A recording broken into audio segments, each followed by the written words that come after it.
Hey everyone, welcome back. Today's story is equal parts petty, theatrical, and painfully cathartic. My husband booked a weekend getaway with her, so I upgraded their room to a single bed. Buckle up. He thought he was slick. He thought he'd disappeared for a weekend, and he absolutely did not expect his afternoon plans to include cramped sleep, awkward negotiations over blanket territory, and a very specific kind of humiliation that tastes suspiciously like poetic justice. So let's start from the beginning. The tiny, stupid things that, in hindsight, were not so tiny at all. We'd been married for 8 years. The life we built was small and comfortable. A house with a backyard that hosted more plant experiments than barbecues, a Saturday routine of groceries and bad reality TV, laundry folded into neat, suspiciously identical piles. My husband, call him Tom because names need weight here, was the sort of person who wore his confidence like a winter coat. Practical, a little glossy, and always with pockets for other people's opinions. He had a job that demanded travel, which used to feel romantic. The scent of airport coffee, the mini bars with miniature bottles, the I'll bring you a snow globe types of lies we tell ourselves. But over time, the travel stories changed. Tone. Client dinners became more frequent. Overnight stays carved out chunks of our weeks. At first, I tried to do the adult thing. I asked. He smiled, offered what sounded like plausible explanations, and kissed the top of my head in a way that was both affectionate and practiced. The practiced part is what worries you. People practice what they mean to keep. The small clues crept. In like mice. A sweater that smelled like someone else's perfume. His phone face down with his thumb twitching in the blanket like it had a pulse. A calendar entry for weekend conference. Odd, because our city doesn't host a lot of weekend conferences in late spring. I'd pull at these threads in the quiet in the way you examine a seam to figure out if a sweater is worth keeping. I'm not proud of what I did next, but I'm candid about it because honesty is the best part of this story. One evening, Tom had left his laptop open after a work call. The hotel of our marriage had many rooms, but his email inbox allowed me to walk down a particular corridor. There it was. A confirmation email, a clear subject line, dates that matched the weekend he'd said he had to be out of town. The A. Confirmation was tagged to a name I didn't recognize. It said 2 nights and weekend package, and had the kind of language hotels use when they want you to feel indulgent. For a horrible second, I imagined they'd planned to surprise me, to sweep me off my feet. And then reality corrected itself like a chair pulled out from under me. I felt sick and incandescent with an anger that wasn't even theatrical. Yet, it was purely functional. The range of options in my head flickered between a slow, cold exit and a cinematic scene with shouting in a hallway. I'm not a movie person in real life. I tend to prefer the quieter kind of devastation that makes people underestimate you until they've counted their last mistake. So I did not confront Tom immediately. Why waste the element of surprise on drama when you can spend it on a more satisfying kind of victory? I watched and collected. I screenshot what I thought mattered, the confirmation, a stray calendar note that said, room reserved, a suspiciously coy message on his phone that read like a bookmark between 2 novels. I called my best friend and told her what I'd found. She suggested cascading options like a strategist, and I liked her for it. The weekend he'd booked came close like a storm. I could have called the hotel and yelled. I could have walked into the lobby and dragged him back into our house while she held his suitcase like evidence. The petty streak in me, though, considered something else. If he wanted to make the weekend about secrecy and cheap thrills, then I wanted to make the weekend about discomfort and consequences. Without spectacle, but with unmistakable clarity. Reservation. Systems are boring and bureaucratic in the way that saves us sometimes. The confirmation contained the hotel's web address and a customer service line. There was an option on the page that said something bland like, modify reservation. There are novels written where characters avoid the obvious. I am not that kind of novelist. I made a change.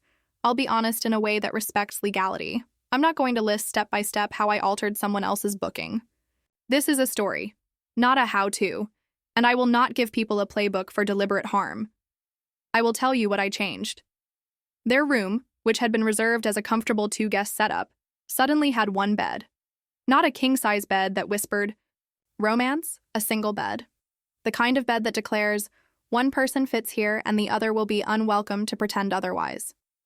It was an upgrade in the technical sense. The hotel called it an economy single, suitably ironic. But in the language of consequences, it was a downgrade. There was a particular satisfaction in the absurdity of it. Picture me, in my kitchen with a mug cooling in my hand, clicking the confirm button and feeling like a mischievous fairy godmother with a hint of malice. The confirmation pinged back into my inbox like a polite little guillotine. I printed it, and then set it on the fridge like a museum placard. Weekend reservation. Room type. Single bed. It looked ridiculous, and it felt righteous. The rest was theater in miniature. I called the hotel for show because I liked the idea of my voice whispering a new truth into the machine of their weekend, and asked them to note a special arrangement for the reservation. I left nothing overtly malicious in the notes. I wanted the system to do its work and let the human awkwardness happen on its own terms. Then I waited. I'll admit, I imagined a more cinematic moment than what actually occurred. I pictured them arriving and making a rustle of whispered apologies, or maybe the woman, call her Lena to give her a name that was never hers to keep, throwing him a look of betrayal and walking out. Instead, real life served something subtler, and to my taste, sharper. Discomfort, confusion, and the slow burn of embarrassment. They arrived on Friday afternoon, the way people do when they think they've disappeared. Their suitcases rolled, like metronomes along the carpet. Lena was bright in a way that said she believed she was on the winning team. Her laugh clipped the air with confidence. Tom carried himself like a man who had anticipated no consequences beyond the small thrill of his weekend. They signed at reception, handed over their IDs, and accepted the key card without looking behind them. When they opened their room, the reaction was not outrage at first. Humans have denial armor. They can see a thing and still choose not to believe what their rational mind knows. Lena laughed in the way people laugh when they think something is a joke. "Oh, how cute! One bed," she said in a tone that tried to reclaim it as intimacy. Tom's face strained into an expression he used to reserve for when important clients asked him about quarterly projections. His eyes moved back and forth like someone checking his escape routes. The first night's discomfort was a study in small compromises. Two people in a bed meant for one do not just get closer. They renegotiate territory. You become a cartographer of blanket edges and pillow territories. There is a science to lying on your side and angling away so the other person does not get too close. But intimacy that must be engineered is what it is. Manufactured, fragile, and often laughably mismatched. That night, every creak in the mattress sounded like a microphone. I imagined them there, awkwardly spooning, then disentangling, then pretending their legs were not an accidental entanglement. The poetry of it made me snort into my tea. I wanted to send a bouquet to their room labeled, "Congratulations on B." Learning about personal space, but restraint is its own kind of cruelty sometimes. In the morning, I received a text from my friend that had the exact mixture of schadenfreude and compassion that only good friends can muster. I saw his check-in. "Timestamp on your company's Slack feed?" OMG. That was the beginning of the dominoes falling. Because humans make assumptions that sometimes require a little nudge, and because small details travel fast in communities connected by gossip and group chats, their secret began to leak in the way a faucet leaks when you only meant to save the drip for later. Tom tried to laugh at first. He tried the casual charm, the kind of shrug that says we can put a fun spin on disaster. Lena tried to coax him into a sense that their weekend was just theirs, and that the rest of the world was a dull place that did not matter. But a secret that involves another person is a duet. It requires agreement, and agreement was missing. Lena wanted romance. Tom wanted not to get caught. This mismatch is always instructive. I will not pretend the scene changed everything overnight. The real work was quieter and more complicated. I could have stormed the room, screamed and demanded loyalty, called every number on his phone until his voice was hoarse. I chose not to. Instead, I let the awkwardness be the punishment. Contempt is easier to bear than the truth sometimes. I wanted him to sit in the truth for as long as possible.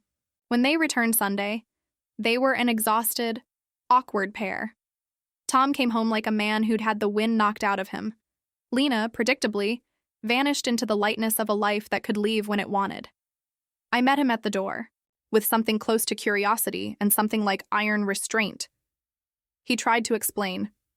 It was nothing, a mistake. We were just talking. But his words had the brittle quality of someone trying to paper over a hole with a magazine. He assumed I would be petty. He assumed I would cry. He assumed I would plaster his mistakes with understanding. He had underestimated the weapon I prefer, the slow reveal. That evening, I presented him with the printed confirmation I'd left on the fridge. He read it and then read it again. He wanted to laugh, to call it a prank. Instead, he tasted the old flavor of consequence. And there, in the soft hum of our kitchen light, I told him a few truths. That I knew about the booking, that the name on the reservation was not his, and that I had made a decision to ensure the weekend was smaller and less comfortable for them. I watched each syllable land like a coin. He tried to gaslight in the way cheaters do. You're overreacting. You made this up. Why would you do that? His voice had that thin adrenaline that cheaters borrow from crisis. But he had left a trail. Receipts, calendar entries, his own evening absence recorded like a bad alibi. There's something oddly satisfying about being the person who points to the map. It is quieter than spectacle and somehow more final. The consequences after that were a slow spooling of practicalities. There were conversations with friends and family, the dry paperwork of moral accounting. We spoke to a counselor who had a soft, impartial manner and an uncanny ability to name patterns without melodrama. There were nights when we tried to reenact the parts of ourselves that could be salvaged, nights where he apologized in the empty language people sometimes use when they don't want to feel the full weight of remorse. He went through the motions, cutting back on travel, checking in more, handing me his phone in a way that was meant to be a symbol of surrender. But surrender is easy to mimic. I won't romanticize the aftermath. There were fights about trust and late-night fights about the future, debates over whether forgiveness could be a door or simply a bandage. There were also hours, quiet, bright hours, when he would do something small and real. Make the bed without asking, take the garbage out without being told, bring me coffee in the shape I like. Small things do count, but the hole of betrayal doesn't always close. You can tape it, you can try to stitch it, but sometimes there's a seam that shows. Sometimes people ask me if I feel guilty about what I did. Did I stoop to their level? Did I become what I hated? The answer isn't simple. On the one hand, I used his carelessness to engineer embarrassment. On the other hand, he chose the carelessness. If you set a fragile thing like trust on a table and call it flexible, you should not be shocked when someone tests its elasticity. There is also a humor to the whole thing that I cannot deny. I caught myself months later, riffling through a drawer and finding the printed confirmation again. I didn't frame it, but I kept it. A little relic of an evening when I decided to make the weekend a lesson. I used to tell the story at lunches, at friends' dinners, in safe rooms where the tasting of revenge is allowed a little theatrical flourish. People would laugh in the way that leaves the room warmer. It's not that I take joy in punishment. Joy feels too giddy to describe the satisfaction of holding someone accountable in a way that is proportionate and, frankly, clever. Let me be practical for a second because real life never went away in any of this. If you are thinking of doing something similar, changing a reservation, playing games, consider this. Humiliation can scratch a person, and consequences have ripple effects that touch innocence.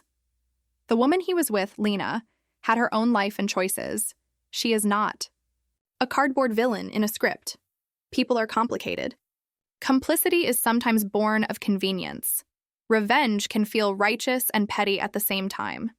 I am telling my story because it was mine, not because I want you to replicate the method. So what does it all come down to?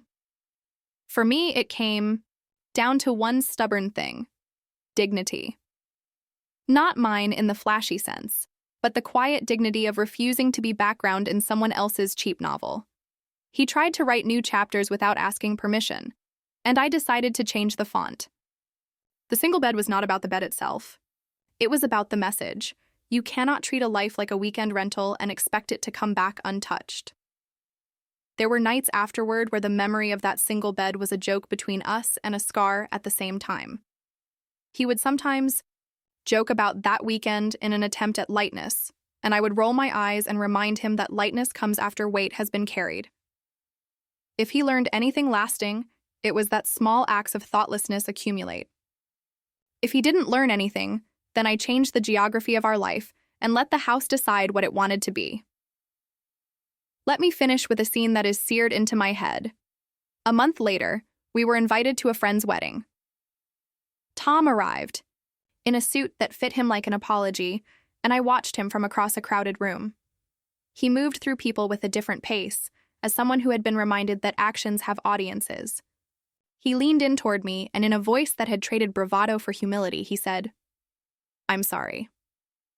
Not the "I said I'm sorry because I have to" version, but the quieter kind that comes with a knowledge of what you've honestly given up. I accepted the apology not because I was ready to erase the weekend, but because sometimes living with consequences is the only route to being a better person.